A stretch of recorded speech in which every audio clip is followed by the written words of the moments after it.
96 எனக்கு இவ்வளோ பெரிய பேரன்பையும் இவ்வளோ பெரிய பேரையும் இல்லை இப்படி ஒரு இதை சம்பாதிச்சு கொடுக்குங்கிறத நான் நினச்சி கூட பார்க்கல. பிரேம் சாலை எழுந்த ஸ்கிரிப்ட் ரொம்ப பிடிச்சிருந்தது. அவர் ரொம்ப பியூட்டிஃபுல்லாக எழுதியிருந்தார். பிடிச்சிருந்து இந்த படம் நல்லா போகும் அப்படின்னு நம்பிக்கை இருந்தது. நான் இவ்வளோ பெருசாக இவ்வளோ தூரம் பேசப்படுங்கிறத நான் நினச்சி கூட பார்க்கல.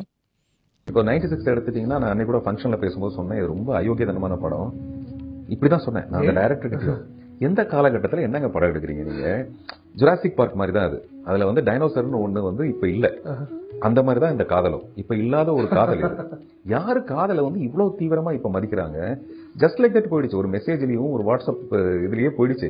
இதை போய் இவ்வளோ புண்ணியமாலாம் சொல்கிறீங்களே, அநியாயமாக இருக்குங்க. இந்த அநியாயமான படத்தை எல்லாரும் ரசிக்கும்படியா மதிக்கும்படியா பண்ணியிருக்காருன்னா அது ஒரு டைரக்டரோட மிகப்பெரிய திறமை. நான் இங்கேருந்து இவங்களோட ஒப்பீனியன் கரெக்ட்.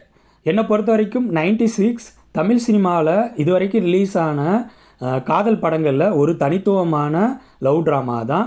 2018 இந்த படம் ரிலீஸ் ஆணுச்சு. அந்த படம் ரிலீஸ் ஆனதுக்கப்புறம் தமிழ் சினிமாவில் இப்போ வரைக்கும் அந்த லெவலுக்கு கவித்துவமாக காதலை சொன்ன படம் எதுவும் இல்லை அப்படிங்கிறது என்னோட ஒப்பீனியன்.